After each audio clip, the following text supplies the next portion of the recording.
தனுஷ் தற்போது தனது 50வது படமான ராயன் படத்தை இயக்கி நடித்து முடித்துள்ளார். மேலும் நிலவுக்கு என்மேல் என்னடி கோபம் என்ற தலைப்பில் ஒரு படம் இயக்கி வருகிறார். ஹீரோவாக அருண் மாதேஸ்வரன் இயக்கத்தில் இளையராஜா பயோபிக் உள்ளிட்ட படங்களில் நடித்து வருகிறார். மேலும் மாரி செல்வராஜ் இயக்கத்தில் ஒரு படம், இந்தியில் ஆனந்த் எல் ராய் இயக்கத்தில் ஒரு படம் என கைவசம் பல படங்களை வைத்துள்ளார். இதில் ராயன் படம் ரிலீஸுக்கு தயாராகி வருகிறது. இப்படத்தில் தனுஷோடு இணைந்து எஸ்.ஏ. சூர்யா, செல்வராகவன், காளிதாஸ், ஜெயராம், பிரகாஷ்ராஜ், அபர்ணா பாலமுரளி, வரலட்சுமி, சரத்குமார் உள்ளிட்டோர் நடிக்கின்றனர்.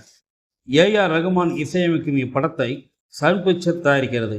படத்தின் ஃபர்ஸ்ட் லுக் போஸ்டர் மற்றும் ஒவ்வொருவரின் கதாபாத்திர போஸ்டர்கள் முன்னதாக வெளியாகி ரசிகர்களை கவர்ந்துள்ளது. இந்நிலையில் இப்படத்தின் ஃபர்ஸ்ட் சிங்கிள் மற்றும் ரிலீஸ் கொடுத்த அறிவிப்பு தற்போது வெளியாகியுள்ளது. மே 9ஆம் தேதி ஃபர்ஸ்ட் சிங்கிளும் ஜூன் மாதம் படமும் வெளியாக உள்ளதாக புதிய போஸ்டருடன் படக்குழு வெளியிட்டுள்ளது.